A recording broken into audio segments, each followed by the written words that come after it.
సరే, ఈ యొక్క మధ్యాహ్న కాల సమయంలో ఒక 4-5 విషయాలు చెప్తాను, నేర్చుకోండి. స్తోత్రం. అలా మీరు జీవించాలని కోరుతున్నాను. ఈ ఆఖరి దినాల్లో దేంతో మనం నింపుకోవాలి? మన ఇంట్లో ఇల్లు కట్టుకుంటే బీరువా, మంచం, ఫ్రిడ్జ్, ఇంకేంటి మన నచ్చిన వంట సామాగ్రి అన్నీ తీసుకొచ్చి నింపుతూ ఉంటాం. అది ఇంట్లో, అవునా?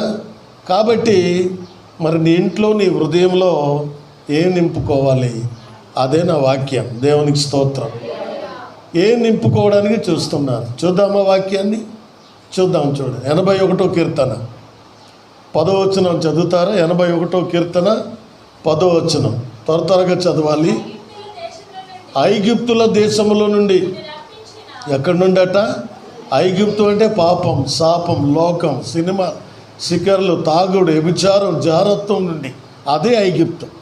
ఐగుప్తు దేశంలో నుండి నిన్ను రప్పించిన నీ దేవుడునగు యెహోవాను నేనే. నీ నోరు బాగుగా తెరువుము. ఆమేన్, హల్లెలూయా. నీ నోరు బాగుగా తెరవండి, నేను దాన్ని నింపుతాను. స్తోత్రం. దేంతో నింపుతాడు? వాక్యముతో. చెప్పండి, దేంతో? అర్థమైందా? ఆకలేస్తే నోటి ద్వారా అన్నం తింటాం, దాహం వేస్తే నోటి ద్వారా నీళ్ళు తాగుతాం. నీ ఆత్మకి బలం కూర్చాలంటే దేవుని వాక్యాన్ని నువ్వు తినాలి. స్తోత్రం. కీర్తనకారుడు దావీదుతో దేవుడు అన్నాడు, నీ నోరు బాగుగా తెరు, నేనేం చేస్తాను?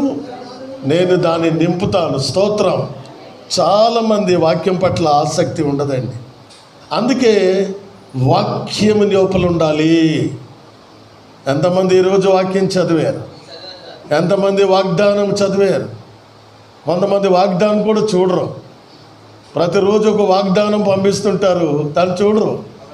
ఎందుకంటే ఫోన్లో ఎన్ని పిచ్చివన్నీ చూస్తారు, వాక్యాన్ని చూడరు, వాక్యంతో నింపుకోరు. అన్నీ గుర్తుంటాయి, వాక్యమే మర్చిపోతారు. చదువు లేకపోయినా వాక్యం గుర్తుంచుకోండి. ఆ వాక్యం గుండెల్లో పెట్టుకోండి, హృదయంలో పెట్టుకోండి.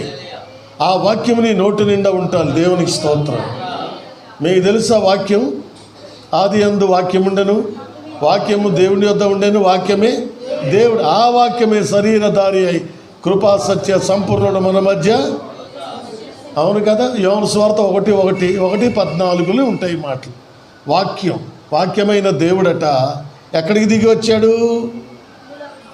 మరియమ్మ గర్భంలో. స్తోత్రం. ఇదే చెప్తున్నాను, భూలోకమే వచ్చాడు. కానీ ఎలాగొచ్చాడు? పైనుంచి కిందన పడిపోలేదు కదా. ఏమైంది? ఆది యందు ఉన్న వాక్యము, దేవుని వద్ద ఉన్న వాక్యం, దేవుడై ఉన్న వాక్యము, ఆ వాక్యమే శరీరధారి అయి కృపా సత్య సంపూర్ణుడుగా మన మరియ గర్భంలో ఉద్భవించాడు. స్తోత్రం. ఆ వాక్యం చిన్న శరీరం అయింది, 2 కళ్ళయింది, నోరైంది. దేవుని బిడ్డలారా గమనించండి, మీకు అర్థమవడం చెప్తున్నాను. ఆ వాక్యం ఎప్పుడైతే మరియ గర్భంలోకి వచ్చింది, చిన్న యేసు ప్రభు తయారైపోయాడు. స్తోత్రం. అంటే వాక్యమే దేవుడు, దేవుడే వాక్యము. అలాంటి వాక్యము మీ నోరు తెరిస్తే మీ గర్భంలో కూడా నివాసం చేస్తాం. దేవుని స్తోత్రం. దేవుడు అన్నాడు, నా యందు విశ్వాసం ఉంచువారు కడుపులో నుండి జీవజల నదులు ప్రవహించి పారును. స్తోత్రం. ఆయనందు విశ్వాసం ఉంచువారి కడుపులో నుండి. ఎక్కడి నుండి? ఆ కడుపులో ఎవరు? జీవజల నదులు. ఈ జీవజల నది ఎవరు? యేసయ్యే. స్తోత్రం. నా యందు విశ్వాసం ఉంచువారి కడుపులో నుండట జీవజల నదులు ప్రవహించును అని ఉంది దేవుడు. మరి జీవం కలిగిన దేవుడు ఆ వాక్యముతో నేను నింపుతాడు. అది నీ కడుపులో ఉండాలి. స్తోత్రం. అందుకే మరియ కడుపు ఖాళీగా ఉంది. ఇదిగో నీకు కొడుకు పుడుతున్నాడు, కుమారుడు అనిపిస్తున్నా అంటే నోరు తెరిచిందట. పురుషుని ఎరగుండాని ఎదలా సాధ్యమనగానే ఎప్పుడైతే నోరు తెరిచి ఆశ్చర్యపడిందే, ఆ నోటి ద్వారా గర్భంలో వాక్యం వచ్చి వాక్యమే పిండముగా తయారైంది. స్తోత్రం. హల్లెలూయా. ఆ వాక్యం ఎప్పుడైతే పిండమైందో 9 నెలల తర్వాత ఇదిగో యేసు ఇలాగ ఉంటాడని మరియమ్మ లోకానికి చూపించింది. మరి మీ దగ్గర వాక్యం ఉంటే మీరు యేసు ప్రభువునికి లాంటి వాళ్ళు కంటారు, ఆత్మల్ని కంటారు, ప్రజల్ని నడిపిస్తారు. అసలు మీ కడుపులో వాక్యం ఉంటుందా? కుళ్ళు ఉంటుందా? దేంతో నింపుకుంటున్నారు?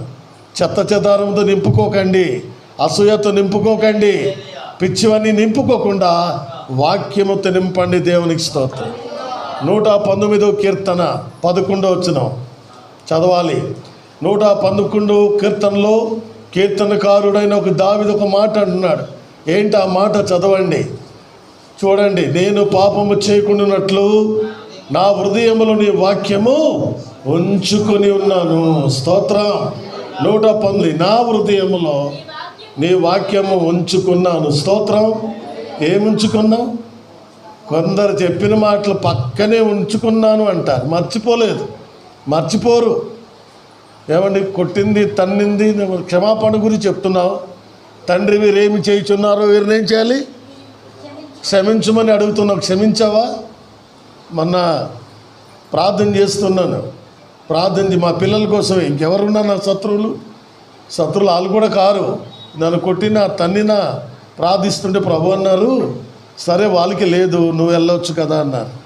అలాగ ఒక 2 వారాల్లో దేవుడు నాకు చాలా చాలా చాలా చాలా నన్ను ప్రేరేపించాడు. ప్రార్థన చేస్తుంటే నువ్వు వెళ్ళు. సరే కదా అని నేనే వెళ్ళాను. దేవునికి స్తోత్రం. వెళ్తే మా 2 గుంటలు మాట్లాడలే, కానీ మా అమ్మాయి మాట్లాడింది. సరే మాట్లాడింది కదా అని వెళ్ళాను. అప్పుడు అంది, మమ్మీకి ఒక 4 రోజులు నా దగ్గర పంపమన్నది. సరే అని పంపించి నేను మీటింగ్కి వెళ్ళాను. దేవుని బిడ్డలారు గమనించాను. అంటే తిరగబడ్డారు, కొట్టారు, నానా దుర్భాషలు ఆడినా క్షమించేశాం. దేవునికి స్తోత్రం. ఎందుకు ఈ విషయాల మీద చెప్తున్నానంటే లోపల వాక్యం ఉండాలి. స్తోత్రం. దుర్నీతికి అవకాశం ఉంచకండి, చెడ్డవాటిని ఉంచొద్దు, పిచ్చివాటిని ఉంచొద్దు, అసూయను ఉంచొద్దు. మరి మీరు పరలోకం వెళ్ళాలంటే అడ్డు కదా, జాగ్రత్త. స్తోత్రం. లాజర్ పరలోకం వెళ్ళడానికి అడ్డు ఉండింది. ఏంటి అడ్డు? లాజర్ చనిపోయి సమాధికి వెళ్ళాడు, లేపాడు. దేవుడు లేపాడా లేదా? లాజర్ లే అని లేచాడు లేగలేదా? మరి ఏంటి అడ్డు? బండ కాదమ్మా, లేచాడు, బండ తీశారు. ముఖానికి రుమాలు కట్టి ఉంది, బట్టలు ఉన్నాయి. అప్పుడు ఆయన కట్లు ఇప్పమన్నాడు. స్తోత్రం. అంటే చనిపోయిన లాజర్కి ఏమున్నాయి? మరి దేవుడు కనబడ్డా? కట్లు ఇప్పుడైతే తీర్చారో దేవుడు కనబడ్డా. మనం కూడా అంతే. అనేకసారి మన కట్లు ఉండిపోతాయి, అలాగే చచ్చిపోతాం. మన పరలోకం నువ్వు చూడాలంటే, దేవుని రాజ్యం చూడాలంటే, ఈ అసూయతో చచ్చిపోతున్న పరలోకం చూడగలవా? ఆలోచించండి. అందుకని నేను ప్రార్థించాను, ప్రభువా, ఎందుకంటే చచ్చిపోయే ముందు ఎందుకు ఈ బాధలు? నాకు చనిపోతే ఏం మోసుకొని వెళ్ళిపోతాం? ఆ అమ్మాయి కడుపులో పుట్టింది, ఈ అమ్మాయి కడుపులోనే పుట్టింది. ఏంటి కక్షలేంటి, క్రోధాలేంటి? ఎంతోమందికి వాక్యం చెప్తున్నాను. ఈ కుటుంబాలు ఇంతైనా ఇలా బ్రష్లో అయిపోతారని ప్రార్థిస్తుంటే ప్రభు అన్నాడు, ఆత్మ ప్రేరేపణ, నువ్వు వెళ్ళొచ్చు కదా. ప్రభుకు లోబడి నేను వెళ్ళడం జరిగింది. వెళ్ళాను, 10 నిమిషాలే ఉన్నాను. పాస్టమ్మ గారు దిగబెట్టి మీటింగ్కి వెళ్ళాను. దేవునికి స్తోత్రం. ఎందుకంటే క్షమించండి అంటే లోపల ఏముంది? సమాధానకర్త అయిన దేవుడు లోపల ఉండాలి. స్తోత్రం. అందుకే ఆయన నేను పాపము చేయకుండానట్లు నా హృదయములో ఏముంచాలి? మరి మీ హృదయాల్లో ఏమున్నాయండి? వాక్యం ఉందా? ఉంచుకున్నారా? మరి అందుకే మొట్టమొదటిది వాక్యంతో నింపుకోవాలి. చెప్పండి, ఏంటి? కక్ష వద్దు, క్రోధం ఉందు. చూడండి, మీ హృదయాల్లో ఇవి ఉంటే మీరు దేవుని బిడ్డలుగా ఉండలేరు. మార్కు సువార్త 7:21 చదవండి. మార్కు 7:21. దేవుని వాక్యానికి బదులు మానవుల హృదయంలో ఏమున్నాయో మార్కు గారు రాస్తూ ఉన్నారు. చదవండి. లోపల నుండి చూడండి, లోపల నుండి అనగా చూడండి మీ హృదయాల్లో ఏమున్నాయో దురాలోచన, జారత్వము, దొంగతనము, నరాత్యలు, లోభము, చెడుతనము, కృత్రిమమును, కామ వికారములు, దేవదూషణయు, అహంభావమును, అవివేకం వచ్చును. ఈ చెడ్డవన్నీ లోపల నుండి అనగా మనసులను అపవిత్రపరచునని వారితో, అంటే అక్కడ లోపల ఉన్నాయి. ఈ లోపల ఉన్న బయటికి వెళ్ళిపోవాలి. స్తోత్రం. బయటికి వెళ్ళకపోతే నువ్వు పవిత్రుడు కాదంతే. కక్ష ఉంది, క్రోధం ఉంది, వ్యభిచారం ఉంది, కామ వికారం ఉంది, అసూయ ఉంది, మత్తతు ఉంది, అల్లరితో కూడా అన్ని లోపలు ఉన్నాయి. ఎప్పుడైతే వెళ్ళిపోతాయో అప్పుడు దేవుడు వస్తాడు. స్తోత్రం. దేవుడు అంటే ఎవరు? వాక్యం. వాక్యమే దేవుడు. దేవుడే వాక్యముతో నింపుకోండి. స్తోత్రం. నంబర్ 1 దేంతో నింపాలి? ఫిల్ విత్ హోలీ స్పిరిట్ అంటారు. Fill with word of God. దేవుని వాక్యం. దేవుని వాక్యముతో నింపుకోండి. అందుకే దావీదు అంటున్నాడు, మీ హృదయం బాగా తెరవండి, దాన్ని నేను నింపుతాను. వాక్యంతో నింపుకోండి. కక్షలొద్దు, క్రోధం వద్దు, విభేదాలు వద్దు, భేదాలు వద్దు, అసూయ వద్దు, మద్దతులు వద్దు, ఇవన్నీ పక్క తీయండి. వాక్యంతో నింపుకోండి. స్తోత్రం. నింపండి. మీరు ఎంత బాగుంటారో. హల్లెలూయా. కడుపుతో ఉన్న అమ్మాయికి మంచి ఫుడ్ పెడతారా, చెడుది పెడతారా? ఎందుకు మంచివి పెట్టాలి? రక్తం బాగుండాలి, మంచి బిడ్డ పుట్టాలి, పుష్టికరంగా ఉండాలంట. మరి లోపల యేసయ్య ఉన్నాడు, పుష్టిగా ఉండాలంటే వాక్యంతో నింపండి. స్తోత్రం. అంతరంగమందు యేసయ్య ఉన్నాడు. స్తోత్రం. బాహ్య పురుషుడు బయట క్షీణించిన ఆంతర్య పురుషుడైన క్రీస్తు బలపడాలి. బలపడాలంటే వాక్యంతో నింపాలి. స్తోత్రం. ఇది వాక్యం. నేర్చుకోండి. అందుకన్నాడు, ఐగుప్తు దేశం నుండి నేను రప్పించాను, నీ దేవుడైన యెహోవా నేనంటున్నాను, నీ నోరు బాగుగా నోరు తెరవండి. స్తోత్రం. మరియా వలె నోరు తెరవండి. హెజ్కేల్ వలె, ఇర్మియా వలె నోరు తెరిస్తే ఆ వాక్యం తేనె కంటే మధురంగా ఉంటుంది. స్తోత్ర. దావీదు అంటాడు, నీ వాక్యము తేనె కంటేను, జుంటి తేనె దారుల కంటేను. మరి ఎప్పుడు చెప్పగలరు? తిన్నప్పుడే కదా. అందుకే కడుపు నిండా, పొట్ట నిండా దేవుని వాక్యముతో నింపుకోండి. మరి దేన్ని నింపుకున్నారు? నింపుకున్నారు చెప్పండి. ఏమున్నాయి? కడుపులో ఏమున్నాయి? అసూయ వద్దు, అల్లరొద్దు, దూషణ వద్దు, పిచ్చి వద్దు, వ్యభిచారం వద్దు, జారత్వం, ఇవన్నీ ఉన్నాయని మార్కు 7:27 చెప్పాడు. ఇది తీస్తే వాక్యమైన దేవుడు నీ లోపలికి వచ్చి గుడి కట్టుకుని ఉంటాడు. ఆ గుడి లోపల యేసయ్య ఉంటాడు. నీ మాటలు స్వీట్గా ఉంటాయి, తీయగా ఉంటాయి, మధురంగా ఉంటాయి. స్తోత్రం. మరి ఇంత చక్కటి వాక్యమైన దేవుడు, తీయనైన దేవుడు మీ లోపల రావాలి. మీలో ఉన్న చేదు వెళ్ళిపోవాలి. స్తోత్రం. మా బతుకంతా చేదే. చెప్పండి. నయోమి పేరు ఏంటి అని పిలిచి మారా అని పిలుడు అన్నది. మారా అంటే చేదు, నయోమి అంటే మధురం. కానీ ఏమైపోయిందట? మారా. అనేకసారి మన జీవితాలు మారా చేదైపోతున్నాయి. ఏవో ఉత్తముడు అని రుచి చూచి, మరి రుచి గలవాడు దేవుడు కదా, టేస్ట్ చేయడు కదా. ఆ రుచికరమైన దేవుడు, మధురమైన దేవుడు, తీయనైన దేవుడు లోపల రావాలంటే లోపల ఉన్న చేదు వెళ్ళాలి. స్తోత్రం. ఏమండి, నాటుకోడి కొని తీసుకొస్తాం, కోడి కాల్స్తాం, పీక్ కోస్తా ఉన్నప్పుడు లోపల ఒకటి ఉంటుంది, అదే చేదు కట్టు. ఆ చేదు కట్టు తీపది కూర అంతా ఏమవుద్ది? పగిలిపోయి అంత చేదైపోద్ది.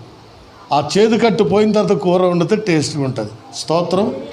నాటుకోడి 1000 రూపాయలు కావచ్చు కేజీ, కానీ చేదు కట్టు తీపోతే కూర అంతా పాడైపోయి. అందుకే చేదు కట్టు లాంటి జీవితాల్లో మనలో కూడా కొన్ని ఉంటాయి.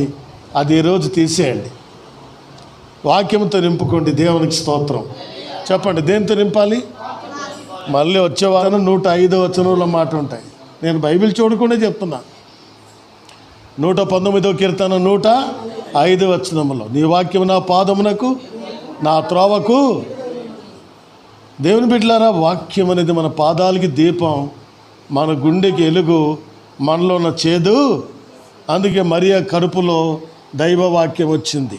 ఆది ఉన్న వాక్యం, దేవుని యొద్ద ఉన్న వాక్యం, దేవుడై ఉన్న ఆ వాక్యమే శరీరధారి అయి కృపా సత్య సంపూర్ణుడుగా మన మధ్య జీవించాడు. స్తోత్రం.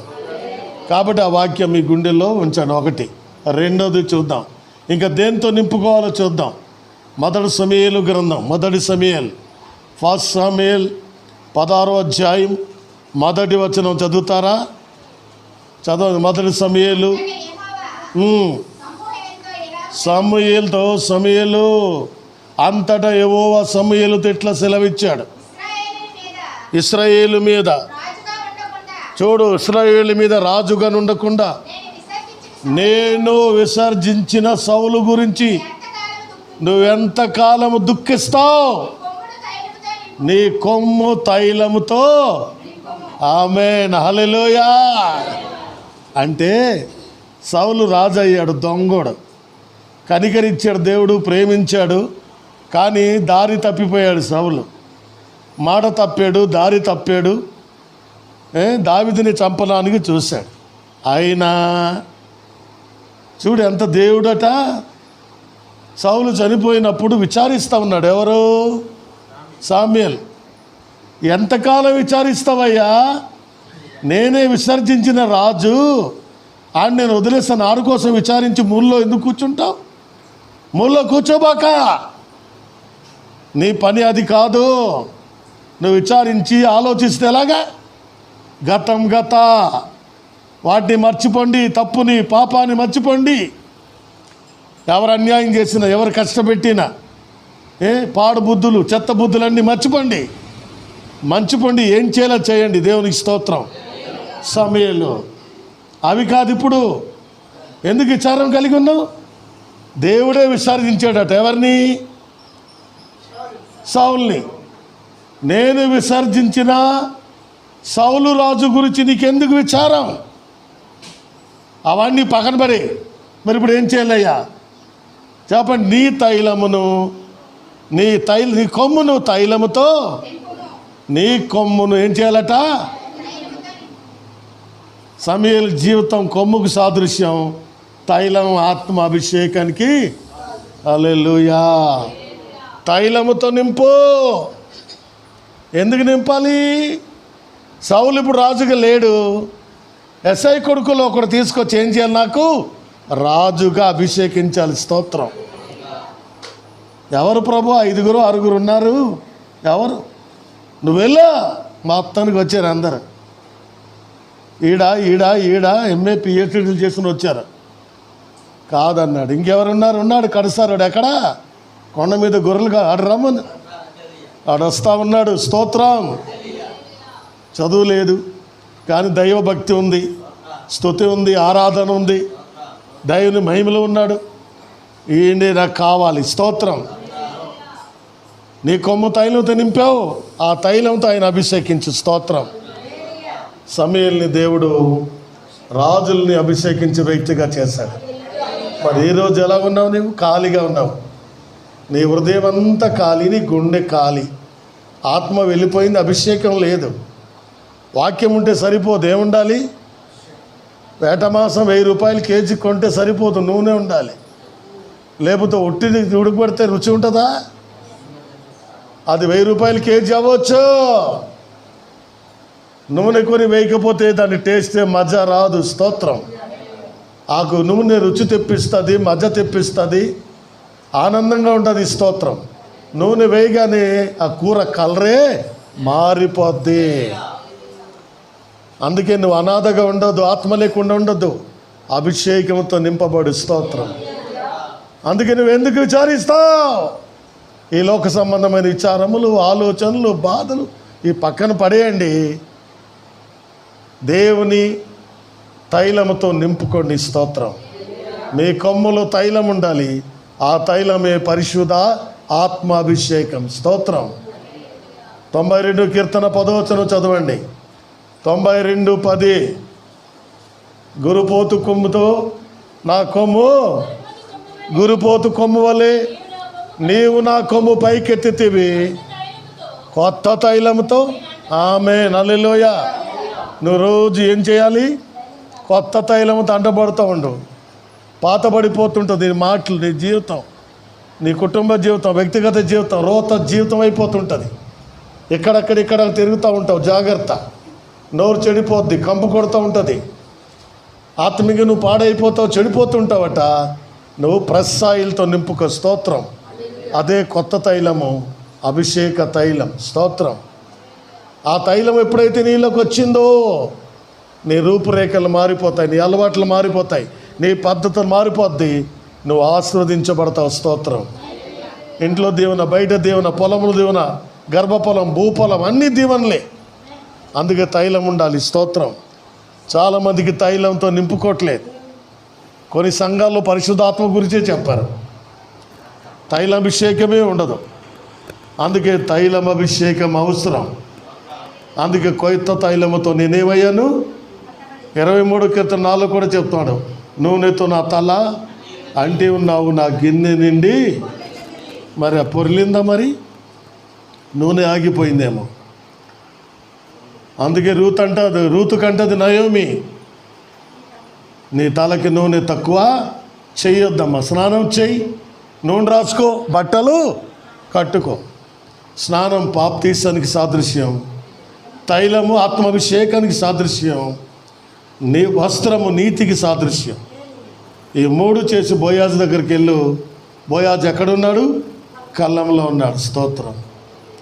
చాలామంది జీవితాలు ఇవన్నీ తక్కువైపోతున్నాయి ఆఖరి దినాల్లో. అందుకే అభిషేకం కోల్పోవద్దు, ఆత్మ కోల్పోవద్దు, భక్తి తగ్గిపోవద్దు.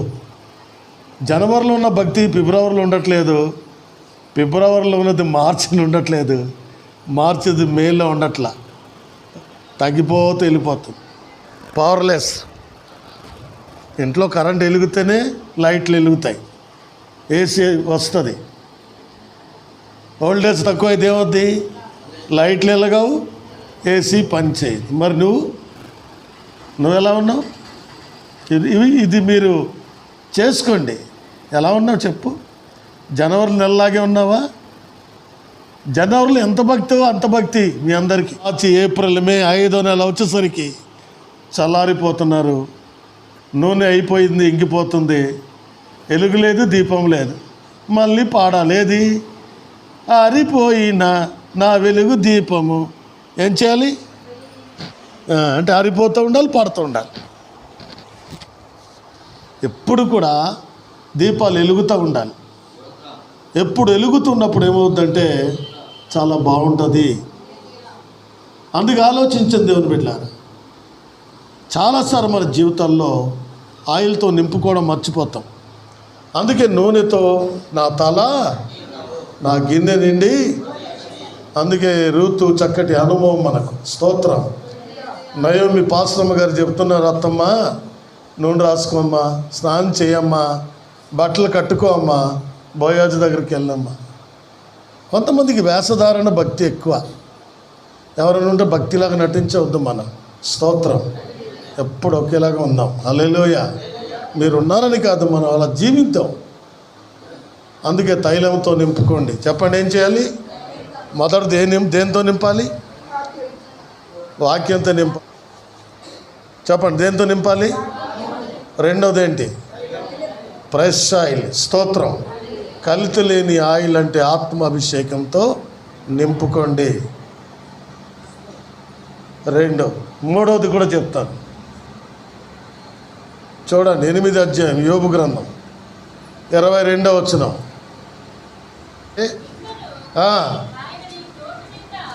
ఇంకా నువ్వు ఆయన నీ నోటి నిండా ప్రహర్షముతో. ఆమేన్. హల్లెలూయా. దేంతో నింపుకోవాలట? నవ్వు. స్తోత్రం. ఒకటోది వాక్యం, రెండోది తైలమైన అభిషేకం, మూడోది నవ్వు. స్తోత్రం. మనము కలలు కనిన వారి వల్లే ఉంటేమి, వారి నోటి నిండా నవ్వు ఉండేను. స్తోత్రం. ఇప్పుడు ఈ నోటి నిండా ఏమిటో నింపుతాడు? యోబు గారు అన్నారు ఈ మాట. యోబుకున్న ఏడుపు కన్నీళ్ళు ఎవరికి లేదు కదా. బైబిల్లో ఉన్న యోబు గారి కష్టాలు ఎవరికి రాలేదు. అంత కష్టం పోయింది. దేవుడు నోటి నిండా ఏమి ఇచ్చాడు? 10 మంది పోయారు, మళ్ళీ 10 మందిని ఇచ్చారు. 500 జతలు ఎడ్లకు 1000 జతలు ఇచ్చాడు. అన్ని డబల్ డబల్ డబల్ డబల్. స్తోత్రం. అమ్మా, ఆయన నోటి నిండా ఇప్పుడు ఏముంది? మరి మీ నోటి నిండా ఏముంది? యోబులాగా ఓర్చుకున్నావా? తట్టుకున్నావా? ప్రార్థిస్తున్నావా? ప్రభువా, యోబుకి 2 మేలు చేశావు, యోబు నోటి నిండా నవ్విచ్చావు, తన పెదవులను ప్రహర్షముతో నింపావు. స్తోత్రం. వెళ్ళిపోయిన భార్య వచ్చింది, చచ్చిపోవన్న భార్య వచ్చేసింది. భార్య వచ్చి మళ్ళీ కాపురం చేశారు, 10 మంది పిల్లలు పుట్టారు, పోయిన ఆస్తిపాస్తులన్నీ వచ్చాయి. యోబు నోటి నిండా ఏమొచ్చింది? మరి మీ నోటి నిండా ఏముంది? దేవుడు చేసిన కార్యం బట్టి నవ్వుతున్నావా? ఆనందిస్తున్నావా? మనకి ఎంత ఇచ్చినా చాలదులేండి, ఇంకా కావాలి, ఇంకా కావాలి, ఇంకా కావాలి. దేవునిచ్చిన తృప్తిగా ఉండదు. దేవునికి స్తోత్రం. దేవుని బిడ్డలారా గమనించండి, కష్టాలు పోతాయి, సోదరులు పోతాయి, శ్రమలు పోతాయి. నోటు నిండా ఏమిస్తాడు? రమేష్ రాసుకున్నావా? మరి ఏమి ఇవ్వాలి మీకు? చెప్పండి, దేంతో నింపుకుంటున్నారు? ఎవరి కోసం చెప్తున్నాను ఇప్పుడు? మీకోసం. ఇప్పుడు యోబు ఏం చేశాడు? శ్రమలన్నీ పోయాయి లేదా? నవ్వు వచ్చింది. స్తోత్రం. దేవుడు నవ్వుతో నింపాడట. హల్లెలూయా. ఇంకో మాట చెప్పనా? అబ్రాహాంకి 100 సంవత్సరాలు, సారమ్మకి 90 సంవత్సరాలు. 190 సంవత్సరాలు వాళ్ళకి దేవుడు కొడుకునిచ్చాడు. ఇస్సాకు అంటే అర్థం ఏంటంటే నవ్వు ఇచ్చాడా లేదా? ముసలి కాలంలో దసరా పండగ చక్కటి బాబుని దేవుడు ఇచ్చాడు. స్తోత్రం. వాళ్ళ ముసలితనమందు సారం కలిగి పచ్చగున్నారు, చిగురించారు. వారి జీవితాలు చేసిన దేవుడు మీకు దేవుడు చేయడా? నీ కష్టాలు పోయి నీకు నవ్వు వచ్చును గాక, మీరు ఆనందింతురు గాక, అన్ని విధములుగా ఆశీర్వాదాలు వచ్చి నవ్వుతురు గాక.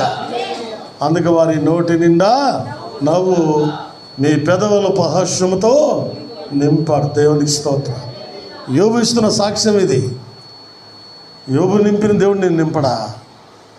యోబుని ఆశ్రయించిన దేవుడు నీకు ఆస్వాదించడా? కష్టాలన్నీ ఒకలాగా ఉండిపోతాయిటండి. ఈ ఎండాకాలం ఇలాగే ఉండిపోద్దేటి. ఎండగానే అయిపోగానే ఏమవుతుంది? వర్షాలు పడతాయి. వర్షాలు 3 నెలల తర్వాత చలికాలం. అందుకే ఎండలు ఉండిపోతాయని అనుకోకండి. కష్టాలు ఇలాగే ఉండవు, బాధలు ఇలాగే ఉండవు, గొడవలు, దెబ్బలాటలు, తండ్లాటలు ఇలాగేమి కాలం కొద్ది మారుతూ ఉంటాయి. దేవునికి స్తోత్రం. సమాధానకర్త అయిన దేవుడు మీ కష్టాలన్నీ తీసి యోబుకి ఇచ్చిన నవ్వు, ఆనందం, సంతోషం మీకు కూడా ఇచ్చును గాక. ఇవాళ వద్దా? మాకు వద్దండి. ఇలాగ ఏడుపు మొహంతో ఉంటారా? చెప్పండి, ఎలా ఉంటారు? ఇల్లు లేని వారికి ఇల్లు వస్తుంది, ఎంత సంతోషం. పిల్లలు లేని వారికి దేవుడు బిడ్డలు పుడితే ఎలా ఉంటుంది? ఎక్కడ లేని ఎప్పుడు కారు కొనుక్కుంటే ఎంత ఆనందం. స్తోత్రం. కాబట్టి ఇలాగ అన్ని విధములుగా దేవుడు ఏం చేస్తాడు? నవ్వుతో నింపునుగాక. అందుకే అన్నాడు, ప్రభువునందు ఆనందించుడి, మరలా చెప్పుదును ఆనందించండి. స్తోత్రం. మరి యోబువులు చూడండి, ఎంత పెద్ద కొడుకు, చిన్న వయసులో 10th క్లాస్ అవగానే వెంటనే మంచి ఆలోచన, పాలిటెక్నిక్. పాపం 3 సంవత్సరాలు చదివేశాడు, అక్కడే సెలెక్ట్ అయిపోయాడు. ఏజ్ చిన్నది అవ్వటం వల్ల కాస్త లేట్ చేసి, ప్రభు చిత్తం కాబట్టి ఆర్డర్ వచ్చింది. ఇప్పుడు మంచి వయసులో ఉద్యోగం. ఆయన రిటైర్ అయ్యే ముందు ₹1,00,000 దాటిపోతుంది జీతం. అంటే దేవుడు ఎలా నింపాడు? కష్టాల్లో పాపం ఆట తోలి ఆవిడ కష్టపడి పిల్లల్ని ఫీజులు కట్టి మంచి స్కూల్లో చదివించారు. ఈరోజు ఏమిచ్చాడు దేవుడు? చెప్పండి, ఏమిచ్చాడు? నవ్వు ఇచ్చాడు. హల్లెలూయా. ఇంకా పెళ్లి చేసి పిల్లలు కానీ ఇంకా నవ్వు. స్తోత్రం. ఏమొద్దా? యోబుకు అప్పుడే ఆనందం. మనవాడిని చూసేయాలి త్వరగా. ఆలోచన చేయండి. దేవుడట మిమ్మల్ని విడిచిపెట్టాడు. స్తోత్రం. మీరున్న భక్తి, మీరున్న నీతి దేవుడు చూస్తాడు. మీరిచ్చిన కానుకలు, మీరిచ్చిన దర్శన భాగాలు దేవుడు చూస్తాడు. దేవుడు మర్చిపోవడం అన్యాయస్తుడు కాడు. స్తోత్రం. అందుకు మీ నోటి నిండా నవ్వు. నోటి నిండా ఏమిటా? నోటి నిండా ఏమిచ్చాడు? నవ్వు కలగజేసాను. ఇంక 2 రిఫరెన్స్ ఇచ్చి ముగించి ప్రభు బల్లోకి వెళ్దాం. దేవునికి స్తోత్రం. చెప్పండి. నంబర్ 1 ఇస్ నింపుకోండి. వాక్యం నింపండి. అందుకే పిల్లలకి వాక్యం చదవమని చెప్పండి. చెప్తున్నారా? మీ పిల్లేరా చదువుతున్న వాక్యం? అబద్ధాలు కూడా చెప్పరా? చదువుతున్నావా? ఒకటిదే. తెల్లవారు లేచి అరగంట వాక్యం చదవాలి. పెద్దవాడా సాత్విక అర్థమైందా? అసలే నువ్వు విజయవాడలో రవిడి ఊరిలో ఉన్నావు. జాగ్రత్తగా ఉండవు. పిచ్చి ఊరు అది. అక్కడున్న ఒక ఆరాధనకి వెళ్ళు. ఇక్కడ మాత్రం ఆత్మీయ తండ్రి ఉన్నారండి, ఫస్ట్కి ఎక్కడికి వెళ్ళను, మా ఆత్మీయ తండ్రి దగ్గరికి వెళ్ళిపోవాలని వచ్చేయాలి అంతే. శుక్రవారం రాత్రి డ్యూటీ అయిపోతే ఎక్కామంటే శనివారం నీకు వీకెండా వీకెండేనా? హ్యాపీ, స్తోత్రం. దేవుని బిడ్డలారా గమనించండి.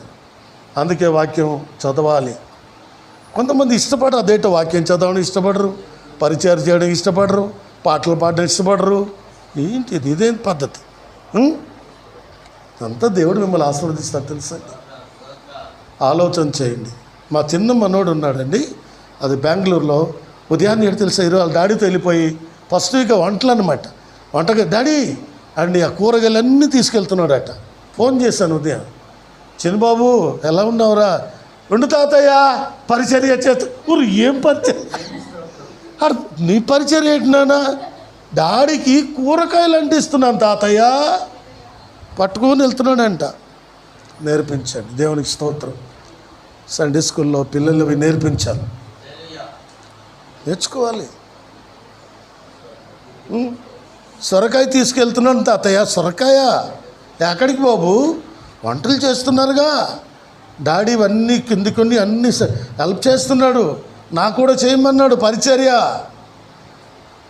నేర్చుకోండి. దేవుడు ఆశీర్వాదం ఊరికి వచ్చేస్తాయా?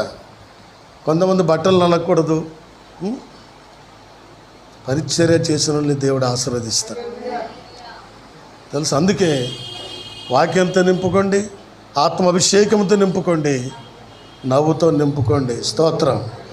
ఇంకా దేంతో నింపుకోవాలో చెప్తాను చూడండి. హల్లెలూయా. నేను అవన్నీ రెడీ చేసుకుంటున్నాను ఖాళీ టైంలో. ఇంకో మాట కూడా మనం చూద్దాం. జకర్యా గ్రంథము 9:13 చదవండి. త్వరగా చదువమ్మా. అమ్మా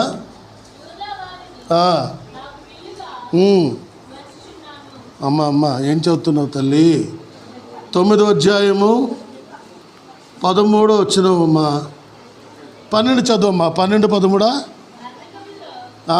బంధకములో, ఈ మాట కావాలి, బంధకములో పడి ఉండి నిరీక్షణ గలవారులారా మీ కోటను మరలా ప్రవేశించండి, రెండంతలుగా. స్తోత్రం. ఏం చేస్తాడట? బంధకములో పడి ఉన్నవారులారా, నిరీక్షణ గలవారులారా. నీ నిరీక్షణ ఫలిస్తుంది. నీకేం చేయబోతున్నాను చెప్పండి? రెండంతలు. యోబుకి ఏం చేశాడు దేవుడు?